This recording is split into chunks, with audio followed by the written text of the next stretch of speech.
pour ce que l'Esprit veut nous donner ce matin, je vais vous inviter à tourner dans 1 Thessaloniciens chapitre 4. On va lire à partir du verset 13. Verset que vous connaissez très bien concernant l'enlèvement de l'Église, mais nous allons commencer là. Comme je vous le disais, c'est une révélation que le Seigneur m'a donnée. C'est ce que j'appelle des choses profondes. Donc, s'il y en a qui ont des questionnements, quoi que ce soit, ne vous gênez pas à venir m'en parler. S'il y a des choses que vous voulez comprendre ou des choses que vous doutez ou quoi que ce soit, venez m'en parler, bien sûr. Je laisse toujours cette ouverture. Je la répète tout le temps lorsque je crois que des messages sont comme un petit peu plus pointilleux, des choses un peu plus difficiles. Mais nous allons commencer là parce que ce que l'apôtre Paul a dit sur l'enlèvement est vraiment comme un fondement. 1 Thessaloniciens chapitre 4, verset 13 au verset 18 et 1 Corinthiens 15 que je n'irai pas lire, mais 1 Corinthiens 15 dans les derniers versets où l'apôtre Paul parle du mystère. Il dit, je vous dis un mystère, nous ne mourrons pas tous, disait-il dans 1 Corinthiens 15. Ça aussi, ces deux versets-là, ces deux endroits-là sont vraiment un fondement pour l'enlèvement de l'Église, pour ce qui est de cette croyance que nous avons. Donc, il est dit ici, nous ne voulons pas, frères, que vous soyez dans l'ignorance au sujet de ceux qui dorment. On sait qu'il parle de ceux qui sont décédés, de ceux qui sont déjà morts et qui sont en attente, afin que vous ne vous affligiez pas comme les autres qui n'ont point d'espérance, autrement dit comme les non-croyants, qui n'ont pas d'espérance. Car si nous croyons que Jésus-Christ est mort et qu'il est ressuscité, nous croyons aussi que Dieu ramènera par Jésus et avec lui ceux qui dorment. Autrement dit, ceux encore qu'on disait qui sont décédés. Voici en effet ce que nous vous déclarons d'après la parole du Seigneur. Nous les vivants, restez pour l'avènement du Seigneur. Restez qui veut dire que nous ne sommes pas encore morts. Nous sommes encore de ce monde, nous qui serons restés. Pour l'avènement du Seigneur, nous ne devancerons pas ceux qui dorment. Car le Seigneur lui-même a un signal donné, à la voix d'un archange, au son de la trompette de Dieu. Descendra du ciel et les morts en Christ ressusciteront premièrement. Ensuite, nous les vivants qui serons restés, nous serons tous ensemble, morts et vivants, ceux qui sont revenus à la vie, bien sûr, et nous, les vivants, tous ensemble, nous serons enlevés, est-il dit. Serons enlevés à la rencontre du Seigneur dans les airs, et ainsi, nous serons toujours avec le Seigneur. Consolez-vous donc les uns les autres par ces paroles. Nous savons, frères et sœurs, que l'enlèvement de l'Église est une grande espérance. C'est l'une des plus grandes espérances que le Seigneur nous a laissées. C'est une consolation également, l'enlèvement. C'est quelque chose qui donne beaucoup d'espérance et beaucoup de consolation pour celui qui, comme Lot, trouve difficile de vivre dans le monde dans lequel on vit aujourd'hui, un monde de corruption, où le mal est bien et le bien est rendu mal aux yeux des gens. Et comme Lot, notre âme est affligée quotidiennement des choses qu'on voit, des choses qu'on entend, et nous avons l'espérance de cette délivrance, cette consolation que le Seigneur viendra nous chercher, si nous sommes restés, bien sûr, jusqu'à ce temps-là. Selon la parole, l'enlèvement de l'Église est une chose irréfutable. Irréfutable qui veut dire qu'il ne peut être contredit, autrement dit. C'est une chose assurée. Il n'y a aucun doute à avoir sur l'enlèvement de l'Église.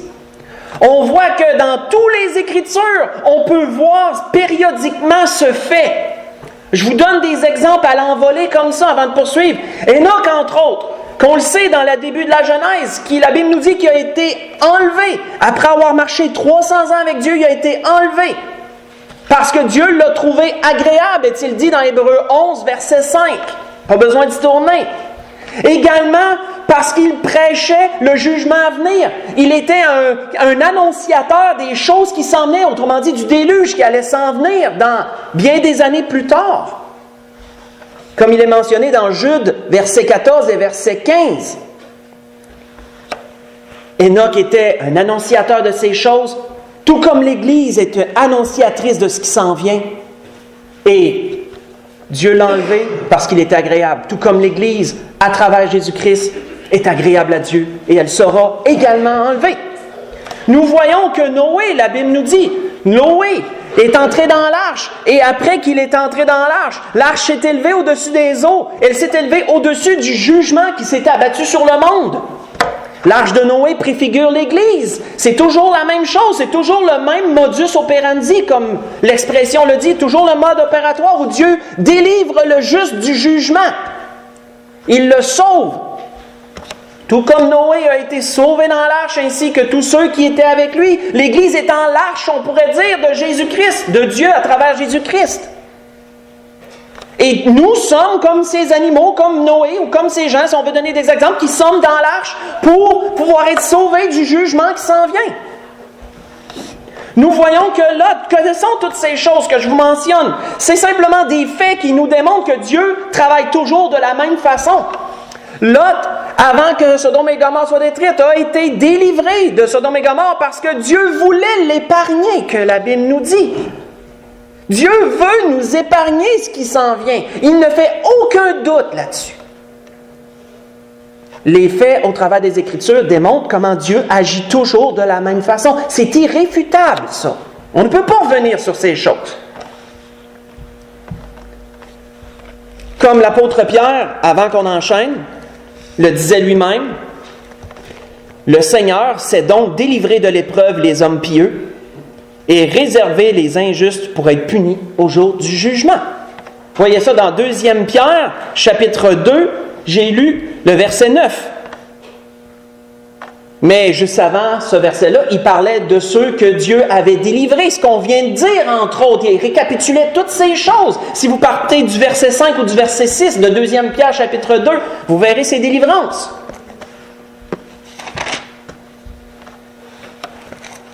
Comme le Seigneur l'avait lui-même promis à une Église en particulier, mais ce sont toutes les Églises, en fin de compte, qui demeurent fidèles au Seigneur. Il lui avait bien dit ceci, « Parce que tu as gardé la parole de la persévérance en moi, je te garderai aussi à l'heure de la tentation qui va venir sur le monde entier pour éprouver les habitants de la terre. » Apocalypse chapitre 3, verset 10. Et comme l'apôtre Paul le disait dans 1 Thessaloniciens 5 plutôt, si on descend en bas au verset 9, si on descend 1 Thessaloniciens 5, si on descend au verset 9, car Dieu ne nous a pas destinés à la colère, mais à l'acquisition du salut par notre Seigneur Jésus-Christ. Donc, enlèvement, classé, c'est clair, c'est précis, c'est à tous les endroits, c'est un bout à l'autre de la parole de Dieu, rien à redire. On n'en revient pas là-dessus. Malheureusement, il y a une confusion qui règne dans la chrétienté. 3 modes de pensée se sont développés au fil du temps par rapport à l'enlèvement.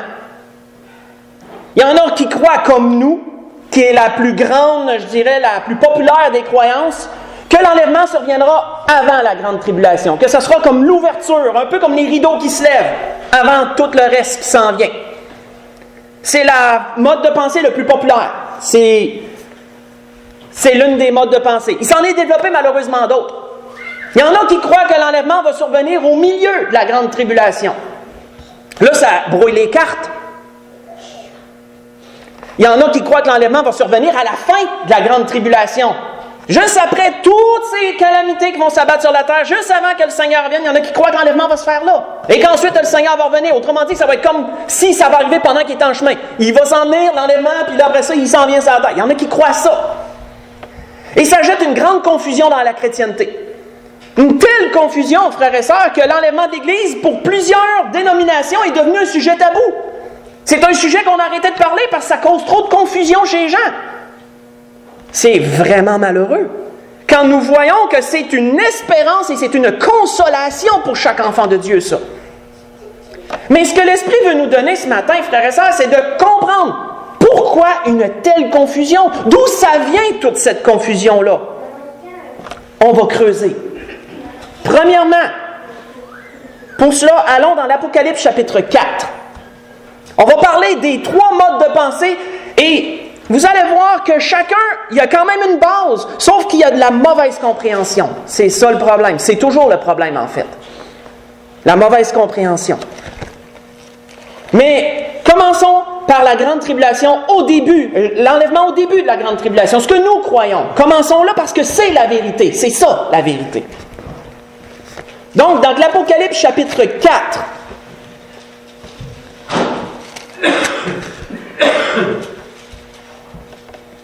le verset 1, il nous est parlé de Jean ici. Nous savons que l'Apocalypse, c'est la révélation de Jésus-Christ à Jean, un de ses apôtres.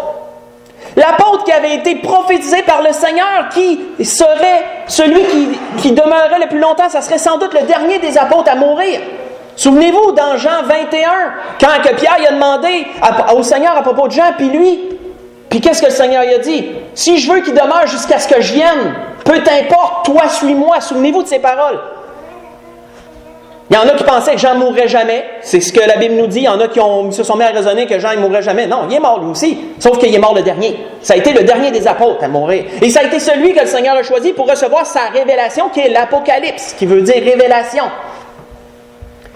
Il est dit dans le chapitre 4, verset 1. « Après cela, disait Jean, je regardais, voici une porte était ouverte dans le ciel. La première voix que j'avais entendue, la première voix qui ressemblait à quoi?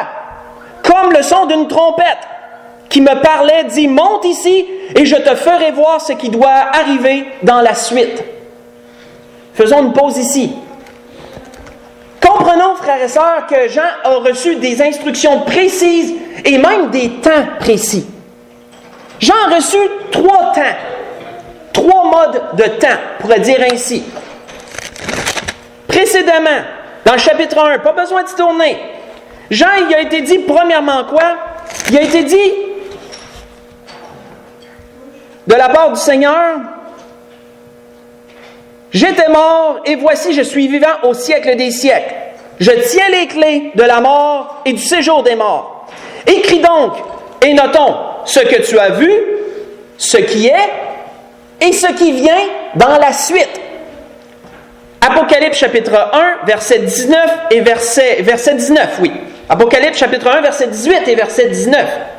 Écris donc ce que tu as vu, ce qui est et ce qui doit arriver dans la suite. Ça, c'est 3 temps. Comprenons bien ceci. Ce que tu as vu, c'est quoi? C'est dans l'Apocalypse chapitre 1. C'est la révélation du Seigneur. Parce que Jean, il a vu le Seigneur Jésus. Il a vu ses yeux comme des flammes, ses pieds comme étant de l'airain. Il a vu son vêtement. Il a vu une révélation du Seigneur. C'est décrit dans l'Apocalypse chapitre 1. Ça, c'est ce que tu as vu. C'est la première chose. Ensuite, il dit, écris ce qui est. Ce qui est, c'est le temps de l'Église. C'est à partir du temps qu'il parle de l'Église d'Éphèse et que là, il dénote toutes les églises. Ça, c'est ce qui est. Et ce qui vient par la suite, c'est après l'Église. C'est pourquoi ce qui est dit dans le chapitre 4, au début du verset, dans le chapitre 4, au début du verset 1, il est dit « Après cela, je regardais, et voici une porte était ouverte dans le ciel. La première voix que j'avais entendue, comme le son du trompette, qui me parlait, dit « Monte ici, et je te ferai voir ce qui doit arriver dans la suite. » Quelle suite? Après l'Église. Après l'Église, je vais te faire voir qu'est-ce qui va arriver. Nous croyons que Jean est un peu une image de l'enlèvement de l'Église. Que Jean représente un peu l'Église qui a été enlevée lorsque la porte a été ouverte dans le ciel. Et que Jean a pu voir les choses qui se passaient dans la suite. C'est important de le comprendre dans la suite. Parce qu'après le temps de l'Église, il va se passer quelque chose. Dans le ciel. Et nous croyons que c'est là l'enlèvement de l'Église va survenir. Et que c'est là, nous serons témoins des choses qui vont se passer dans le ciel, comme Jean les a décrites. Parce que Jean nous parle par après des 24 vieillards qui siégeaient sur le trône, qui siégeaient pour juger. Nous croyons que les 24 vieillards sont les 12 tribus d'Israël et de 1, et les 12 apôtres et de 2 qui représentent l'Église. Nous croyons que ce sont les 24 vieillards et que l'Église sera là, elle aussi, dans ces choses. Nous voyons qu'il est dit que l'ange qui avait interpellé Jean avait une voix comme le son d'une trompette. Souvenez-vous ce qui a été dit dans le 1er Thessaloniciens chapitre 4. Il a été dit à la voix d'un archange au son de la trompette. Ça peut être un ça. C'est ce que nous croyons. Que ça fait toute une même chose. Que c'est la description de ce que Jean a vécu et ça représente l'enlèvement de l'Église. C'est ce que nous croyons. Et aussi de tout ce qu'on a récapitulé depuis le début, que Dieu s'est toujours délivré avant le jugement. Et nous savons, la grande tribulation, c'est décrit comme quoi? Une période de tentation pour les habitants de la terre et une période de jugement. 2 choses que le Seigneur nous a promis de nous épargner. Donc, 1 plus 1 fait 2 sur toute la ligne. Pour ceux qui croient, pour ceux qui veulent croire à l'enlèvement de l'Église avant la grande tribulation. Et c'est la plus pertinente. C'est pourquoi c'est la plus populaire des croyances en ce sens. Parce que, après l'enlèvement de l'Église, dans la suite, qu'est-ce qui est dit dans la suite? On voit dans l'Apocalypse chapitre 6, pas besoin d'y tourner, que là, il nous est parlé que l'Antéchrist, il nous est parlé des sceaux, l'Antéchrist qui va vraiment s'en aller en vainqueur pour vaincre, et les sceaux, la mortalité, la maladie, toutes les plaies qui vont s'abattre sur la terre. C'est dans la suite que ces choses-là arrivent. Après l'enlèvement de l'Église que ces choses-là arrivent.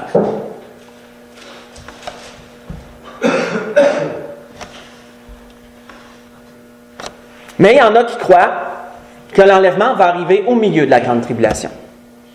Pourquoi croient-ils cela? D'où tirent-ils cette croyance? Tournons dans l'Apocalypse chapitre 11. Continuons à explorer. Comme je l'ai dit, on va aller vraiment en profondeur. C'est une révélation que le Seigneur m'avait accordée il y a bien des années. Le Seigneur la donne à l'Église ce matin. Pourquoi 5 ans plus tard? Je ne le sais pas. Mais c'est là, et je le sais. Apocalypse chapitre 11. Comprenons pourquoi il y en a qui croient que l'enlèvement va arriver au milieu de la grande tribulation. Et la confusion. Qu'est-ce qui fait qu'ils sont confus dans ces choses? Apocalypse chapitre 11, versets 1 et 2. Jean avait vécu bien des choses là, depuis qu'il était dans cette vision et qu'il voyait ce qui se passait dans les cieux. Et il dit ensuite, au verset 11, chapitre 11, verset 1, « On me donna un roseau, semblable à une verge. » Ça arrivait souvent que dans le temps, il mesurait comme ça. Il y avait une verge ou un roseau qui était coupé, je pense, c'est d'une coudée de long, puis il mesurait comme ça. Il s'en allait comme ça, puis il mesurait les choses de cette façon-là. Les choses étaient souvent mesurées en coudée. Il dit, on me donna un roseau semblable à une verge en disant, lève-toi et mesure le temple de Dieu, l'autel et ceux qui y adorent. Mais le parvis extérieur du temple, laisse-le de côté et ne le mesure pas, car il a été donné aux nations, elles le fouleront aux pieds, la ville sainte, pendant 42 mois, qui représente 3 ans et demi, si on fait le calcul. On va arrêter là. J'en avais déjà parlé à l'Église de cela.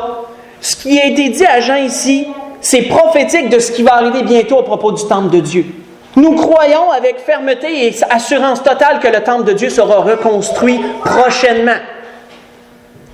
Nous croyons que la mosquée Al-Aqsa, où ce qu'elle est présentement, est sur le parvis. Quand nous délimitons un peu toute cette grande région où le temple était, nous croyons qu'elle est située sur le parvis. Et nous croyons que le temple de Dieu sera construit derrière la mosquée, prendra la majeure partie de l'esplanade de la mosquée, comme il est appelé, en arrière. Et nous croyons que ceci est prophétique en disant, le parvis, là, autrement dit, où est la mosquée, mesure-les pas, ça a été donné aux païens, parce que ce sont des païens qui l'occupent présentement. Ce sont des païens qui la foulent aux pieds déjà présentement lorsqu'ils vont adorer à cet endroit. Ça a été mesuré, ça leur a été donné. En arrière, le temple de Dieu sera construit là. C'est ce que nous croyons sur ces choses. Il nous est parlé de quoi? Si on continue au verset 3. Il dit, je donnerai à mes 2 témoins. Oups, il y a 2 personnes qui rentrent en jeu. 2 personnes. Mes 2 témoins, le pouvoir de prophétiser, revêtus de sac pendant 1260 jours, qui représente encore 3 ans et demi. Le 42 mois et quelques, c'est encore les mêmes chiffres, pas mal proches. Ils auront le pouvoir de prophétiser pendant 1260 jours. Nous croyons personnellement que ces 2 hommes sont Enoch et Élie. C'est ce que nous croyons. Pourquoi croyons-nous cela? Simplement parce que dans les Hébreux, dans les livres aux Hébreux, je crois que c'est le chapitre 10, je ne me souviens pas exactement où, il est mentionné qu'il est donné à tous les hommes de mourir une seule fois, après quoi vient le jugement. Ces 2 hommes sont les seuls, selon les Écritures, qui ne sont pas morts. Ils ont évité la mort. Donc nous croyons que pour que cela s'accomplisse, ce sera ces 2 hommes-là qui reviendront donner leur vie. C'est ce que nous croyons, afin que les Écritures s'accomplissent en toutes choses. C'est ce que nous croyons. Il y en a qui croient que ce sera Élie et Moïse. Il y en a d'autres qui croient ça, puisque c'était les 2 qui étaient à la transfiguration sur la montagne sainte. C'était Élie et Moïse qui étaient à la transfiguration, Matthieu chapitre 16 et 17, lorsque Jésus a été transfiguré. Il y en a qui croient que ça va être ces deux-là qui vont être les deux témoins. Il y en a qui croient cela. Nous croyons que ce sera Enoch et Élie, parce qu'ils ne sont pas morts. C'est ce que nous croyons, pour la raison que je vous ai mentionnée. Donc, deux témoins, c'est important de le comprendre, frères et sœurs. Vous allez voir où c'est qu'on s'en va avec ça. Donc, pour chapeauder la reconstruction du temple, il y aura deux témoins pour veiller à cette reconstruction-là. Pour veiller sur cette reconstruction, il y aura deux témoins qui est mentionné. Au verset 4, il est dit, ce sont les deux oliviers et les deux chandeliers qui se tiennent devant le Seigneur de la terre. Arrêtons là, on va faire une pause là-dessus. Est-ce que Dieu a déjà travaillé de cette façon-là? Oui, Dieu a déjà, frères et sœurs, travaillé de cette façon-là. De quelle façon? Notons bien, je vais vous lire un endroit, notez bien les paroles que le prophète Zacharie mentionne. Lorsque le deuxième temple, ça sera le troisième en passant, celui qui s'en vient. Lorsque le deuxième temple a été reconstruit, il y avait deux témoins aussi, il y avait deux hommes qui veillaient aux travaux de la reconstruction du deuxième temple.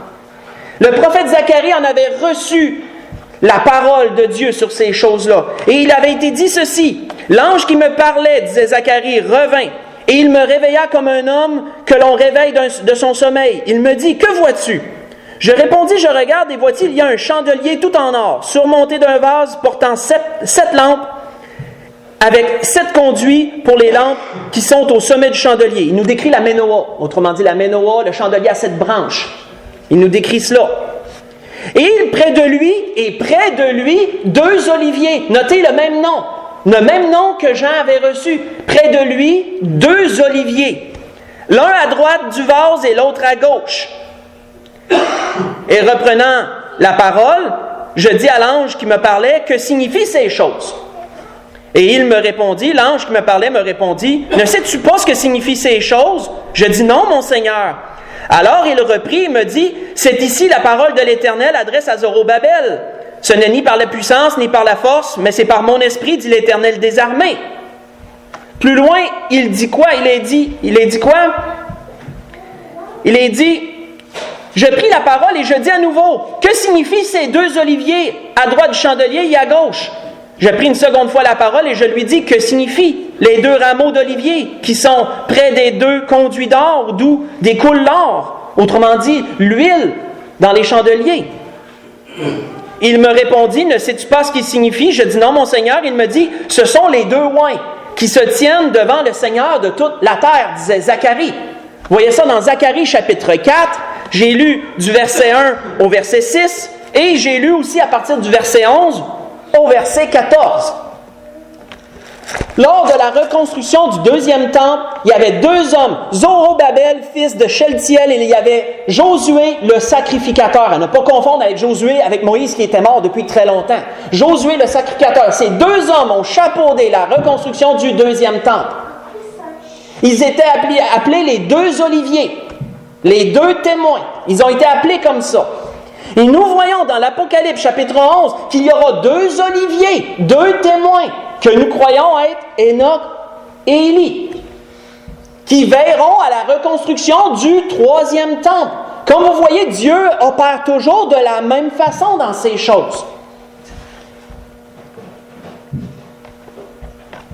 Si on continue, pour bien comprendre la suite, il est dit, si on saute au verset 7, il est dit, quand ils auront achevé leur témoignage, que la Bible dit, parce qu'ils sont là pour veiller à la reconstruction, mais ils sont là pour rendre témoignage aussi. Puis ils sont capables de se défendre, que la Bible dit.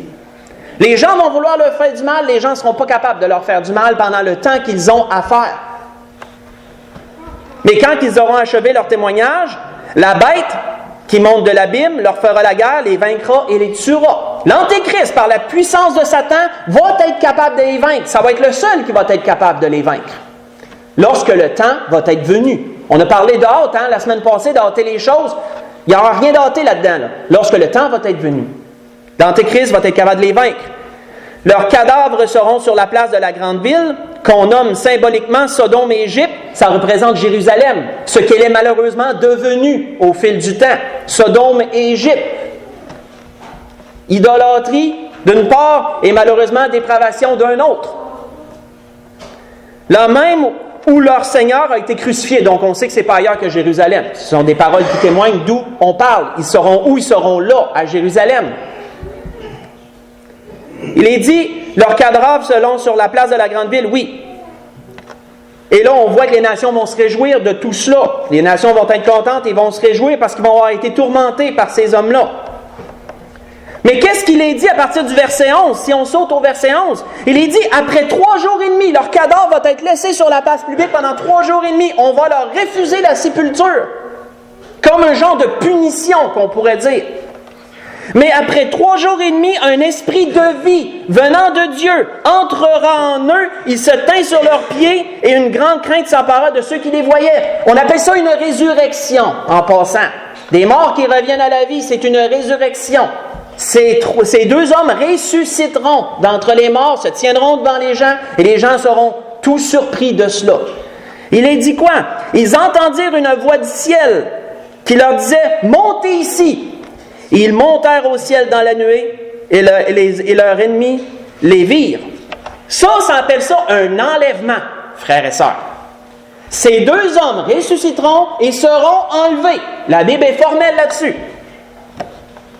Et donc, certains associent cet événement-là à l'enlèvement de l'Église. Disent que ces 2 hommes représentent l'Église qui sera enlevée.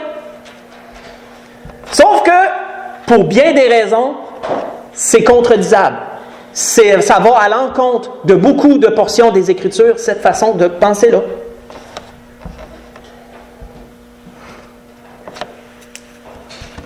Entre autres, il y en a qui croient, basés sur ça, que ceux qui sont morts dans la première portion de la grande tribulation, ceux qui donneront leur vie pour le Seigneur, il y en a qui pensent que ça représente l'Église, que ces morts-là représentent l'Église qui va donner physiquement la vie pour le Seigneur. Ils croient qu'ils ressusciteront à ce moment-là, que Enoch, ou les 2 hommes, que nous croyons Enoch et Élie, que ces 2 hommes-là représentent l'enlèvement de l'Église et que là, ils ont entendu la voix et que l'Église est montée. Il y en a qui font toute une association de tout ça. Sauf que ça ne marche pas avec bien des endroits. Apocalypse chapitre 20, entre autres, dément tout ça. Lorsqu'il nous est mentionné qu'à la fin, ceux à qui il a donné le pouvoir de juger se sont assis sur les trônes. Et que par la suite, ceux qui sont morts pendant la grande tribulation sont ressuscités. Ils ne sont pas ressuscités au milieu. Ceux qui sont morts sont ressuscités à la fin. Donc, la première portion de la grande tribulation, ceux qui vont physiquement donner leur vie pour le Seigneur parce qu'ils n'ont pas été fidèles de leur vivant au Seigneur, vont devoir physiquement donner leur vie pour le Seigneur pendant la première partie de la grande tribulation. Ces gens-là qui auront lavé leur robe dans le sang de l'agneau, comme il est mentionné dans l'Apocalypse chapitre 7, ces gens-là vont ressusciter seulement à la fin de tout. À la fin de tout, lorsque le Seigneur va revenir sur la terre, ils vont ressusciter seulement à ce moment-là. C'est ce qui nous est mentionné dans Matthieu 25, à partir du verset 31 au verset 34.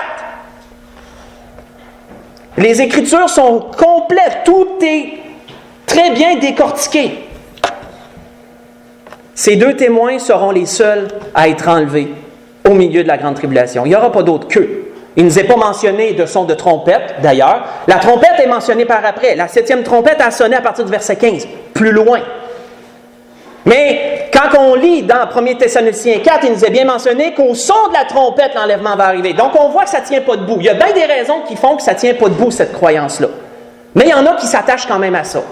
Mais nous avons vu une chose. Il n'y aura pas un enlèvement, il va y avoir 2 enlèvements. Il y a l'enlèvement de l'Église au début, il y a l'enlèvement des témoins au milieu.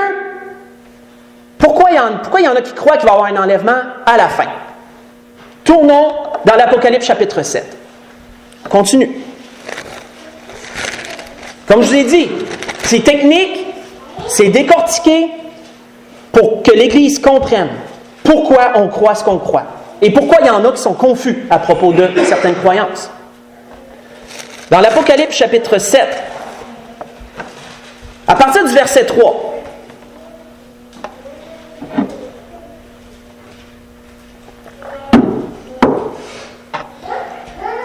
il est mentionné « Ne faites point de mal à la terre, disait le Seigneur, ni à la mer, ni aux arbres, jusqu'à ce que nous ayons marqué du sceau le front des serviteurs de notre Dieu.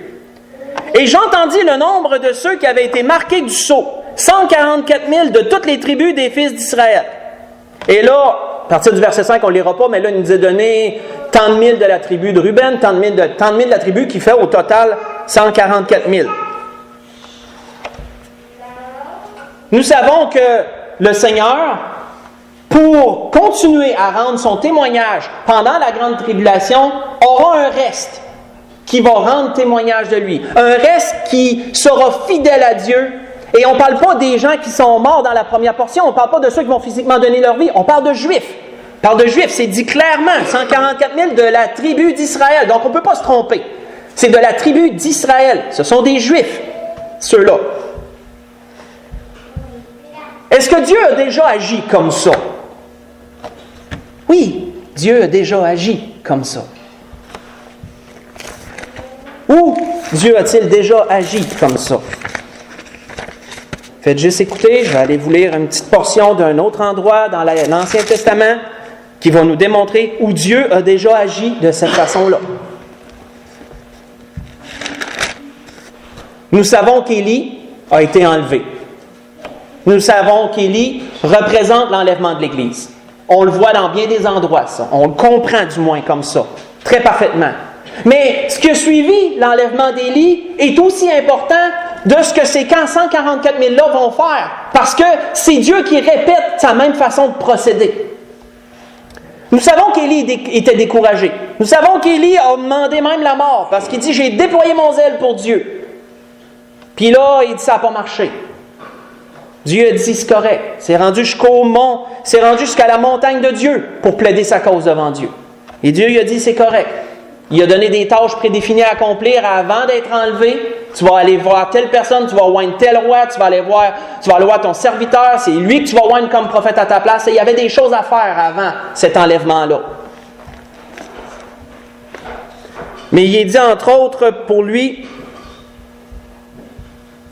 il est dit, mais je laisserai en Israël 7000 hommes, tous ceux qui n'ont point fléchi le genou devant Baal et dont la bouche ne l'a point baisé. Ça, c'est une promesse importante. Parce que ça donnait une espérance à Élie. Ça disait, Élie, même si tu te crois tout seul, tu ne l'es pas. Même après que tu vas être parti, il y en a d'autres qui vont porter ton témoignage. Il y en a 7000 que je me suis réservé pour ça. Ça, c'était au temps d'Élie, comprenons bien. Le 7000 était au temps d'Élie. Mais Dieu a encore la même façon d'agir dans ce qui s'en vient. Et frères et sœurs, l'apôtre Paul l'avait déjà prophétisé, lui aussi, ça. Et ça, plusieurs passent par-dessus. L'apôtre Paul l'avait également prophétisé en disant ceci. Dieu n'a point rejeté son peuple, qu'il a connu d'avance, disait l'apôtre Paul. Ne savez-vous pas ce que les Écritures rapportent d'Élie, comment il adresse à Dieu cette plainte contre Israël? Seigneur, ils ont tué tes prophètes, ils ont renversé tes autels, et moi seul je suis resté, et ils cherchent à m'ôter la vie. Là, il relate ce qu'il y avait dans les rois, ce que je vous ai lu ou cité dans les rois, dans 1er roi chapitre 18 ou 19 en passant, ce que je vous avais cité tantôt.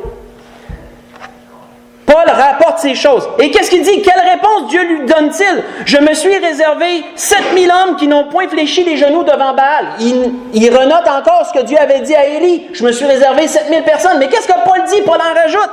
Il dit, de même aussi, dans les temps présents, il y a un reste selon l'élection de la grâce, dit-il. De quel reste parle-t-il? Il parle d'un reste du peuple juif, qui sont aussi appelés des élus, qui ont aussi l'élection de la grâce.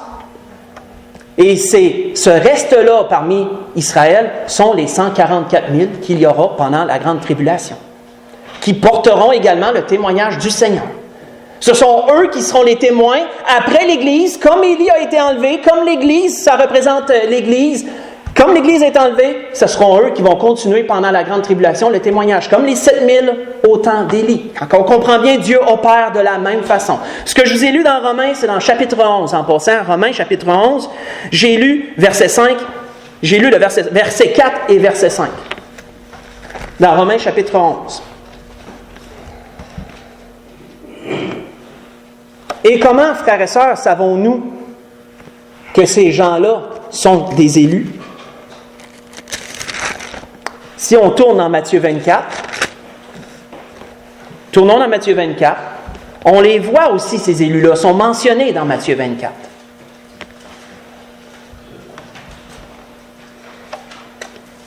Et élu en passant, selon le dictionnaire, qui veut dire personne prédestinée par Dieu au salut, selon la définition religieuse du dictionnaire. Personne prédestinée par Dieu au salut, que Dieu choisit d'avance pour sa grâce. Dans Matthieu, chapitre 24, si on lit à partir du verset 21, si on lit à partir du verset 15 plutôt, pour bien se situer, on sait que dans Matthieu 24, il y a des temps. J'avais déjà parlé à l'Église. Il y a des temps. On retrouve trois choses dans Matthieu 24. On retrouve une partie qui s'adresse aux nations, on retrouve une partie qui s'adresse à l'Église, et on retrouve une partie qui s'adresse aux Juifs. Dans Matthieu 24, je l'avais tout décortiqué, mais ça fait un certain temps de ça. À partir du verset 15, ça s'adresse aux Juifs, parce qu'on se trouve au milieu de la grande tribulation. Donc, à moins que vous êtes de ceux qui pensent que l'enlèvement arrive au milieu, c'est pas nous qui suit ça. Nous, on n'est plus là. À partir de Matthieu 15. On n'est plus là. C'est pourquoi, lorsque vous verrez l'abomination de la désolation dont a parlé le prophète Daniel établi en lieu saint, ça c'est lorsque l'Antéchrist va profaner le temple de Dieu en s'assoyant sur le trône et en se proclamant lui-même Dieu. Si on fait le lien, il va profaner ce qui est à Dieu en faisant ici, en se faisant Dieu. Dans le temple de Dieu, l'affront total, somme toute. Que celui qui lit fasse attention. Alors que ceux qui seront en Judée fuient dans les montagnes, que celui qui sera sur le toit ne descende pas pour prendre ce qui est dans sa maison, que celui qui sera dans les champs ne se retourne pas en arrière pour prendre son manteau. Malheur aux femmes qui seront enceintes, à celles qui allaiteront en ces jours-là. Priez pour que votre fuite n'arrive pas en hiver ni un jour de sabbat. On voit que ça s'adresse aux Juifs. Parle de ceux qui sont en Judée, parle de sabbat. C'est clair que c'est aux Juifs que c'est adressé. Car la détresse sera si grande qu'il n'y en aura point eu de pareil depuis le commencement du monde jusqu'à présent, et il n'y en aura jamais. Et si ces jours n'étaient abrégés, personne ne serait sauvé. Mais à cause des élus, ces jours seront abrégés. Est-ce qu'on parle de nous ici? À cause des élus, ces jours seront abrégés. Nous ne parlons pas de nous. Nous parlons des 144 000 qui font partie de l'élection. C'est le reste d'Israël qui ont aussi l'élection de la grâce. Comprenons bien ces choses. C'est pourquoi qu'il est dit plus loin.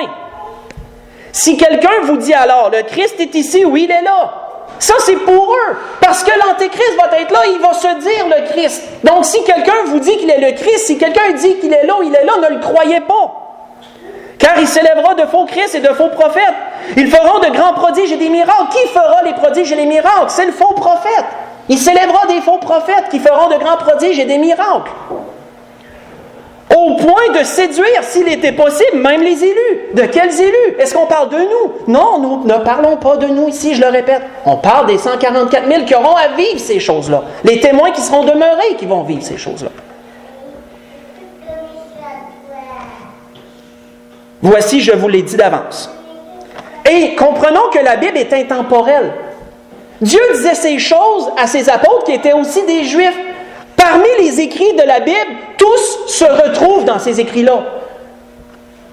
Jésus parlait à ceux qui étaient là, Jésus parlait à ceux qui viendraient, Jésus parlait à ceux qui seraient là aussi pendant la grande tribulation, toutes dans les mêmes écritures. Il n'y a pas 3-4 livres pour chacun. Il y a un livre qui est intemporel qui parle à tout le monde.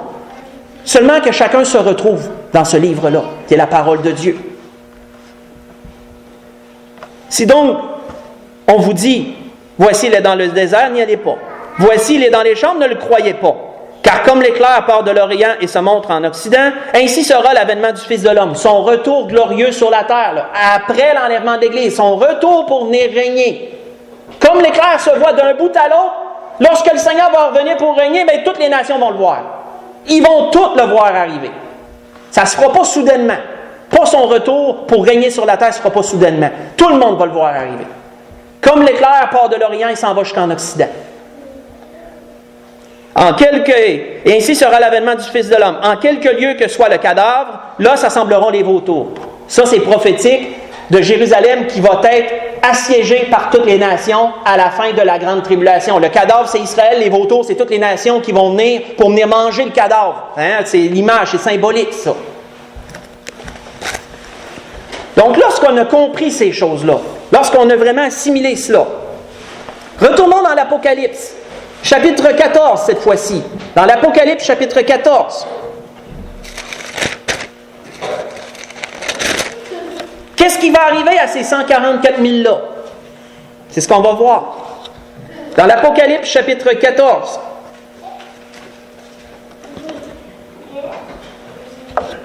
Dans le début, il nous est mentionné qu'eux aussi seront un jour avec le Seigneur.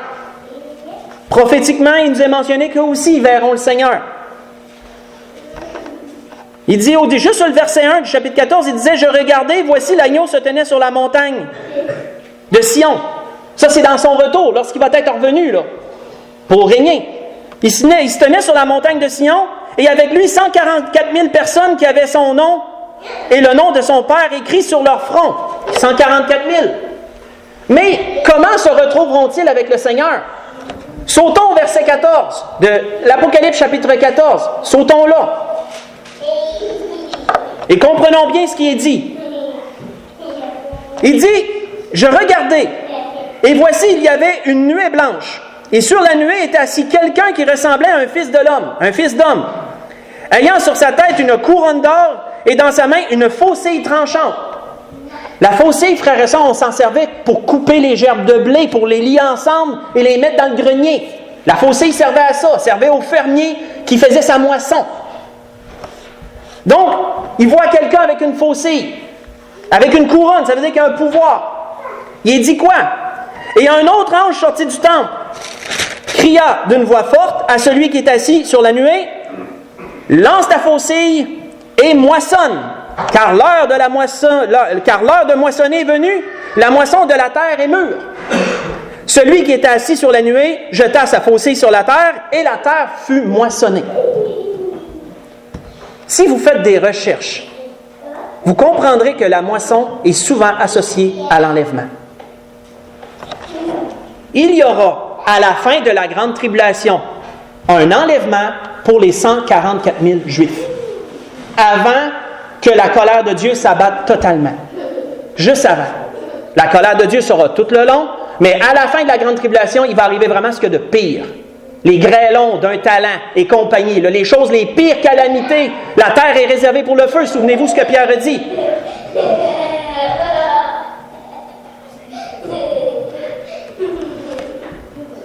Comprenons qu'à la fin de la grande tribulation,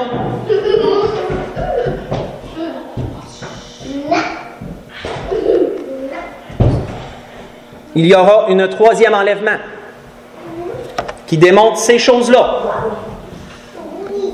C'est la moisson. Et notez qu'est-ce qu'il y a après la moisson. Si on lit, un autre ange sorti du temple, qui est dans le ciel, ayant lui aussi une faucille tranchante. Là, il y en a un autre qui sort avec une autre faucille, mais pour quelle raison? C'est pas la même. Et l'autre ange, qui avait autorité sur le feu, sortit de l'autel et s'adressa d'une voix forte à celui qui avait la faucille tranchante et disant, « Lance ta faucille tranchante et vendange les grappes de la vigne sur la terre, car les raisins de la terre sont mûrs. » Et l'ange jeta sa faucille sur la terre, vendangea la vigne de la terre et la jeta dans la grande cuve, jeta la vendange dans la grande cuve de la colère de Dieu. Ça, frères et sœurs, c'est prophétique de l'Armageddon. C'est prophétique de la dernière grande guerre qui va survenir, où toutes les nations vont s'être rassemblées pour investir Jérusalem, où toutes les nations se déplaceront dans la vallée de Megiddo. La vallée de Megiddo qui est semblable à une cuve géante. Quand on regarde la topologie des lieux, c'est comme une cuve géante. Toutes les nations seront rassemblées là. Ils représentent les vignes qui ont été coupées et mis là pour être, qu'ils sont dans la colère, dans la cuve de la colère de Dieu et qui seront vendangés. Lorsque le Seigneur reviendra sur la terre, c'est le Seigneur qui les vendangera lui-même. Lui et ceux qui sont avec lui.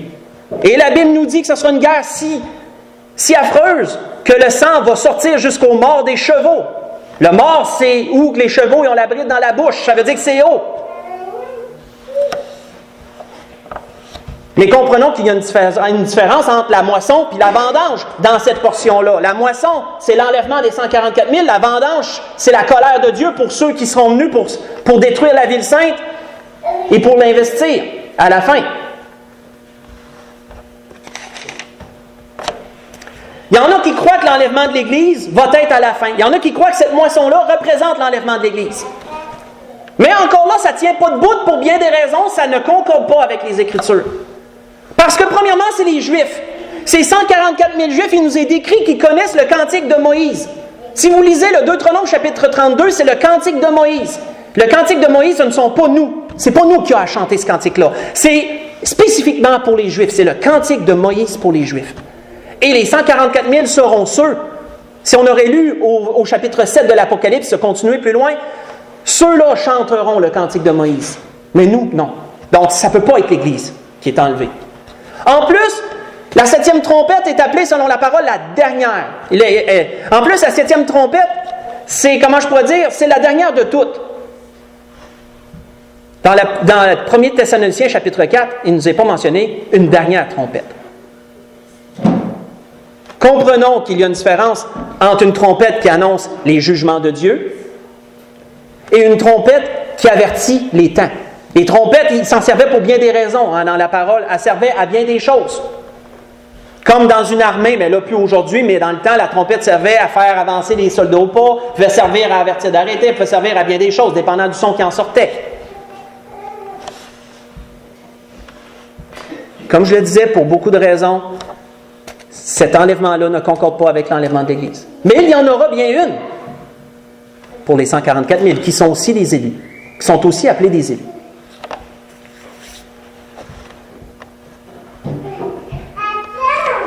C'était ce que l'Esprit voulait donner à l'Église ce matin. Comprendre quoi? L'enlèvement de l'Église est irréfutable. On ne revient pas là-dessus. Comprendre que malheureusement, dans les temps où on est rendu, Satan a brouillé les cartes. À un tel point que la majorité des églises chrétiennes ne parlent plus de l'enlèvement. Ils l'ont comme un peu mis de côté dans leur prédication parce qu'elle est source de conflit.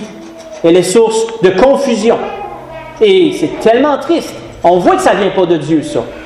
Parce que pour le chrétien qui y croit, c'est une espérance et une consolation. Donc, c'est quelque chose de grand que tu gardes avec toi. Il y a 3 modes de pensée, comme je l'ai mentionné. Enlèvement avant la grande tribulation, enlèvement au milieu, enlèvement à la fin.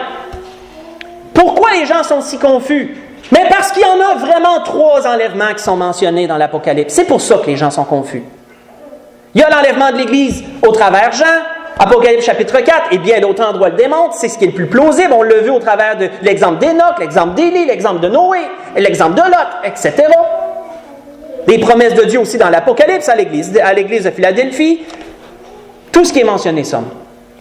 On a vu que les 2 témoins seront aussi enlevés. Ils ressusciteront, ils seront enlevés. La Bible le dit. Mais ce n'est pas l'enlèvement de l'Église, ça. On a vu qu'il va y avoir les 144 000 que beaucoup confondent avec nous parce qu'ils sont aussi appelés des élus. On a vu qu'eux autres aussi seront enlevés à la fin de la grande tribulation. C'est la portion qui est réservée, que l'apôtre Paul a dit dans Romains chapitre 11. Portion réservée, un reste des tribus d'Israël qui sera fidèle à Dieu dans toutes les choses. Et qu'est-ce que l'apôtre Paul disait aussi? Qu'à la fin, tout Israël serait sauvé. À la fin. Lorsqu'ils verront venir celui qu'ils ont crucifié, ils vont pleurer sur lui, comme Zacharie le disait. Ils vont pleurer sur lui comme sur un nouveau-né. Mais l'enlèvement des 144 000 n'est pas l'enlèvement de l'Église. Encore pour bien d'autres raisons. Et pour conclure, on va voir, frères et sœurs, un récapitulatif de tout ça. Comme vous vous souvenez, récapitulatif qui veut dire reprendre tout ce qu'on a vu point par point en un seul verset. Vous allez voir que c'est court, mais c'est complet. C'est dans l'Apocalypse chapitre 17. Allons-y. Lorsque le Seigneur va revenir sur la terre, avec qui va-t-il revenir? Dans l'Apocalypse chapitre 17. Pour conclure ce que l'Esprit a voulu nous donner ce matin sur ces choses-là.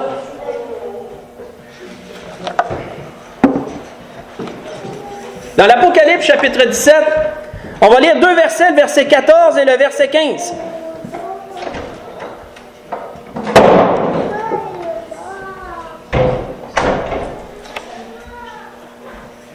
l'agneau va revenir.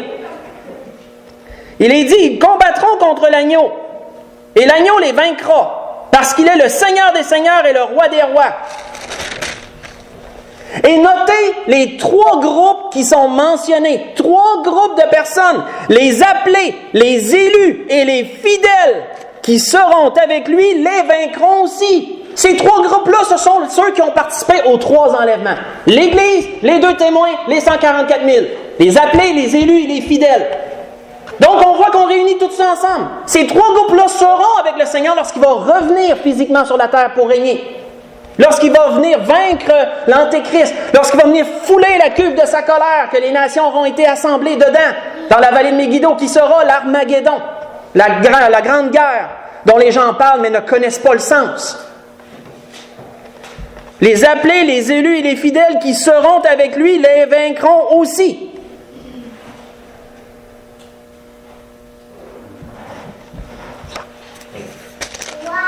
Voici la conclusion de ce que l'Esprit voulait nous donner ce matin. Oui, frères et sœurs, c'est dommage qu'il règne une grande confusion sur l'enlèvement de l'Église. C'est dommage. Mais nous savons que la confusion, c'est ça qui a fait les religions. C'est malheureusement à cause de beaucoup de confusion qu'il y a beaucoup de sortes de religions qui se sont parties. Parce que le Seigneur, à la base, n'était pas pentecôtiste ou ménonite ou baptiste landmark ou baptiste évangélique. Lorsque le Seigneur est venu établir le salut pour tous les hommes, il n'était pas plus un, plus l'autre. Il n'a pas amené une religion.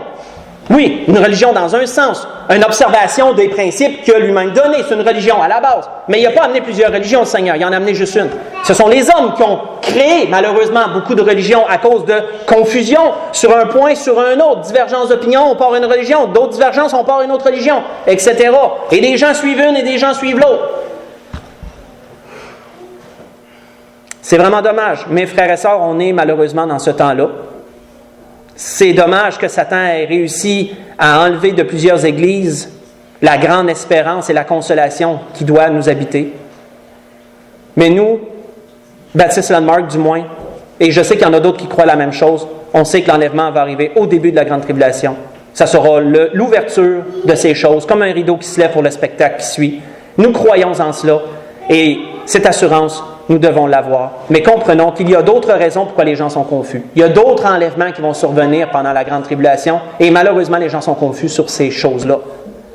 C'était ce que l'Esprit voulait donner à l'Église ce matin. Grande révélation. On peut se lever pour le dernier cantique.